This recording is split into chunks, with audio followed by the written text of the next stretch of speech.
Thank you. Thank you. It's a pleasure to be here. I'm going to try and close this day. It's been a long day. I'm going to start with this quote. This is one of my favorites. In 1998, they asked Bill Gates to do a visionary quote, and he said, "Eventually, everyone's business card is going to have an email address." That's not even 20 years ago. I'll be very honest, if you meet somebody here today and they give you a business card and it doesn't have an email address, there's only one conclusion: that person must be bloody rich. That is the only logical conclusion after 20 years. We live in this world where we're constantly online. Technology isn't special anymore, it's really normal. And selfies are almost the exemplary function of that. Sometimes we cross boundary. What we see is that this is, for example, a radiologist selfie. This is clearly taking it one step too far.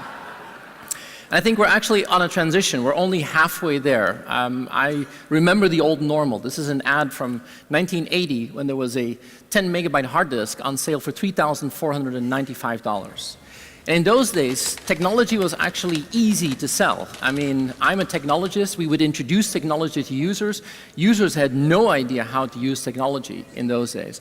And in many cases, they even had a completely wrong way of using technology, often with disastrous consequences as a result. You feel sorry for the guy, but he doesn't actually work in healthcare anymore. I think we're on that transition from old normal to new normal, and it's amazing to see how some of these consequences are absolutely completely normal in our behavior.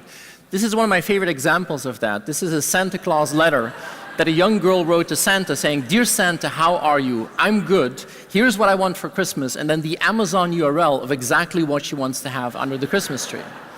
And I think this is exactly where we are. It's the first opening line of A Tale of Two Cities by Charles Dickens. It's the best of times, we see amazing opportunities, but it's the worst of times. We see as companies that we have difficulty in capturing all the information that our customers or patients are actually putting out there. Time is ticking, and the real insight actually isn't happening. But I think the most fundamental is we're getting into a world where everything is connected, and that is not an easy thing. I'm an engineer. This is the first week of engineering school. This is what every engineer needs to study. It's the linear pendulum. It's simple and it's elegant.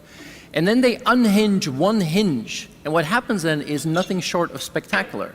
It's the same mass, it's the same volume, but because the two forces are now connected together, it becomes a dynamic system. And what is interesting is the resulting motion is completely ununderstandable for our linear brains. You're all looking at that going, huh? I mean, how does that work? And these are only two things connected together. What will happen in an economy where the network is now connecting everything to everything? It basically means linear doesn't work anymore. It means that things are accelerating and going faster. And that's one of the reasons why I love being out there in Silicon Valley. I spend almost half of my time in Silicon Valley. You see things that are amazing. This is a company that I spend a lot of time with. This is a company called Skydio. These people build autonomous drones. These people build drones that fly themselves, and they avoid trees and obstacles. And these people say driverless cars is so 2013. But a drone where you have to balance the weight versus intelligence ratio, that is really exciting. And this is why I love being there. You see the thunder of disruption. You feel that technology is going to fundamentally change things. And I get really excited by that. But then they put me in front of a board of directors of a hospital, for example, and these people often don't see the same excitement of technology that I do. And I think this is exactly what we have to figure out. You've seen amazing things today, but the question is, when do you have to move? There's a fundamental theory about this called optionality. This is any idea or any concept or any model. You start something, you grow, you peak, and you decline. This is the cycle of life. When do you have to think about the next thing? Not when it's going down, that's too late. Not even when you're at your peak, that's too late. What you have to do is when you're actually doing really good, that's when you have to reinvent yourself. That's when you have to figure out what your next move is going to be, and then you can keep reinventing yourself. That is this optionality. And I started playing around with that. I developed a theory called the day after tomorrow, and I would like to conclude the day with that theory. It's so stupid that it's actually going to stick in your mind. And what I want you to think about is, if you look at companies, organizations in time, attention, budget, talent, and you look at value creation, I want you to think about three buckets: today, tomorrow, and the day after tomorrow. What is today? You spend a lot of time in today. Today is the 112 emails that you get on Monday morning you didn't even know you were going to have the Friday night before. What is tomorrow? Tomorrow is Budget 2017. And many of us work in companies where we have to do budgets, and we spend a lot of time thinking about Budget 2017, and when we actually have the Budget 2017, everybody agrees that it's completely outdated, but we spend some time in tomorrow. And then there is the day after tomorrow. Ideas, concepts, business models, technologies that could really, really change and move the needle. How much of your time do you spend in today, how much in tomorrow, and how much in the day after tomorrow? And many people say to me, 70-20-10. If it's 70-20-10, you're actually doing fine. But this is like New Year's resolutions. 2nd of January, I'm going to eat less. I'm going to exercise more. This is the New Year's resolutions every Monday morning when you drive to work. You think, I'm going to spend 70-20-10. When you drive on Friday night back to home, you think it wasn't 70-20-10. It was actually 93-7-0. And if it's 70-20-10, you're fine. If it's 93-7-0, you're in trouble. Because if you look at value creation, of course today is important. This is current value. Of course tomorrow is important. That is future value. But those ideas, concepts, business models, and technologies that are in the day after tomorrow, they could really transform your organization and help you in that optionality to completely rethink what you do. If it's 70-20-10, you're fine. If it's 93-7-0, you're basically screwed. Think about this. For you, your team, your company, your brand.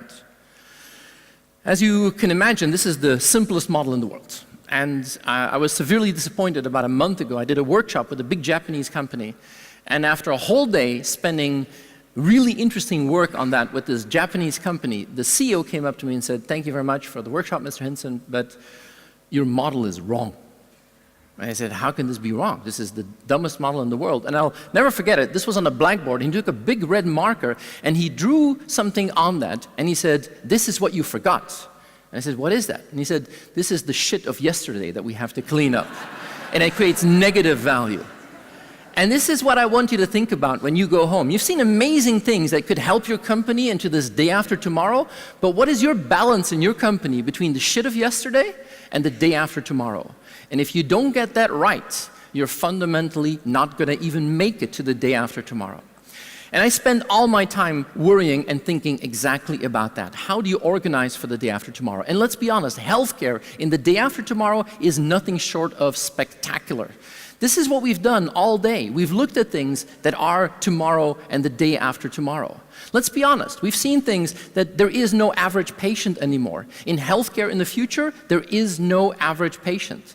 We're going to see that more and more reactive is out and proactive is in. Just like dentistry 50 years ago was about pulling teeth, now it's about making sure that your teeth don't actually get sick anymore. And what we see more and more is that the traditional players are not the trusted players. We see the community playing a much more active role. And that means that 4 things in healthcare are fundamentally going to change. 1, what we know, what we measure, how we act, and how we treat. What we know. Daniel talked about this. Look at what we've seen. 5 years ago, you could do a 23andMe test for $99, which did only a partial analysis of your DNA. But just 2 weeks ago, we now have Veritas, which for $1,000 does your complete, full human genome. Just 16 years ago, Craig Venter was the first person to decode a human genome, and it cost $100 million. Now, 16 years later, it's $1,000. And not just our genetics, our microbiomes, the other 93% DNA in our body are going to be something that we know everything. So what we know is fundamentally changing. Then, number 2, what we measure. Everything you see on this picture, everything that you see on this slide is something that will be in a wearable just 2 years from now. And that's why we have the Google X working with Novartis to build things like glucose monitors into diabetes, into our contact lenses. What we know changes, what we measure, and how we act. This is going to be the biggest fundamental shift in healthcare. What we're going to see more and more is that this is the new reality. The patient will see you now. Patient centricity becomes the leading game in healthcare of tomorrow. And finally, how we treat. We're now going to be able to make drugs specifically for you. That's why the FDA in the US has recently gone to a mechanism called precision FDA, because the way that we make drugs today based on averages is about as medieval as bloodletting. And that's what is going to change in the next couple of years. So what we know, what we measure, how we act, how we treat is going to change. And that's even getting started. The most amazing company I know today in Silicon Valley is called Calico. It was founded by the people who founded Genentech. Genentech was the leading bio company in the US, California-based, did a lot of drug research on cancer, and it was sold recently, a couple of years ago, to Roche, the Swiss company. And this man was actually the CEO and the chairman of Genentech. He's also, by the way, the chairman of Apple. This is Arthur Levinson. He is the most interesting person in healthcare in Silicon Valley today, because he founded Calico together with Google, and what they say is, I spent my whole life building drugs to cure people who are sick. And then he sells his company to Roche and he becomes a billionaire. And what do billionaires do now? They don't go to the Bahamas, they say, let's do something really cool. He founds Calico and he says, you know what? Instead of making drugs to treat people who are sick, let's make sure that people don't die anymore. Wow, that's really cool. The horrible thing about these people is you can never win on a cocktail party. If you meet them outside and you say, well, what do you do? And they say, well, I cure death. Well, what can you say, right? I mean, I don't know what you do, but you can't beat that. Healthcare is going to the day after tomorrow faster than ever before. What we know, what we measure, how we act, how we treat, that is going to change. And that's why I like to observe how do you do that. Let me give you one example. This is Johnson & Johnson. Johnson & Johnson is the biggest healthcare product company in the world. You've all used their products, but some of their products are now under attack. For example, Johnson's baby shampoo is under heavy attack at this moment because recently it was discovered that some of the ingredients might be actually causing cancer. That is the shit of yesterday that Johnson & Johnson has to focus on. The current portfolio of Johnson & Johnson is the widest array of healthcare products, and 99% of the people at J&J, they worry about today. And their number one customers, hospitals. And they're trying in tomorrow to reinvent it to actually have more of the same, more efficiently and more elegantly. But what about the day after tomorrow? The day after tomorrow is fundamentally different. Today, the number one customers of Johnson & Johnson is hospitals. And if you ask the CEO of a hospital, what is the number one KPI of a hospital today? It's the occupancy of the beds. But what is interesting is this man is running the day after tomorrow of Johnson & Johnson. This guy is Diego Miralles. He's based in San Diego, in La Jolla actually. And he says, I don't care about today. I don't care about tomorrow. I only work at J&J to reinvent for the day after tomorrow. And that's why he invests as an individual in things like 23andMe. That's why he invests in building robot surgery together with Google, because he says, I only do the day after tomorrow. Now what is interesting, he's based in San Diego, in La Jolla, which is a really beautiful place. And what is interesting, it's 5 hours by plane away from the headquarters of Johnson & Johnson. It's 3 time zones away, because he says, if I would be doing the day after tomorrow in the headquarters of Johnson & Johnson, I would have to spend 97% of my time on corporate politics to explain myself to the people who are focused on today and tomorrow. That's why I have my 300 people in San Diego. So think about this. Startups, you've seen a lot of really cool technology, but this startup mentality, and I like to use this mentality to round it off. Many companies today are plantations. I have done my life in startups. Startups live in the rainforest. The rainforest is a really scary place. You can get bitten by a snake and you die instantly. The mortality rate in a startup is 97%. But most traditional companies are plantations. I mean, if you run a banana plantation, you wake up every morning thinking bananas, and you go to bed thinking bananas, and you think about more bananas, and more yield with bananas, and more productivity bananas.